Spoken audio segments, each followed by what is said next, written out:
Congratulations on purchasing a Camec Premium Door Blind. Follow this simple process when installing the blind onto your Camec door. To install a blind, simply remove the pelmet cover by gently lifting the lower clips. Align the pelmet with the top radii joint of the door while resting the pelmet on the top door frame channel. Using a 2.8mm drill bit, drill 4 holes into the security door aligned with the pre-drilled holes in the pelmet backing plate. Using the 4 12mm long panhead self-tapping screws, attach the pelmet backing plate to the door. Alternatively, you can use 4-3 size rivets to attach the pelmet backing plate.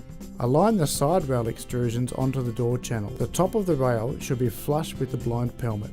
Clip the side of the rail between the security mesh and the frame extrusion first. Gently press the side rail into the door frame slots until completely flush. Working from top to bottom, light pressure from a rubber mallet may be required to clip the rails into position. Slide the side rail end caps into the lower ends of the side rails. Press into the door channel for a flush fit. Remove the backing tape from the chain retainer and fix to the side rail at the desired height. Now you're ready to use your blind.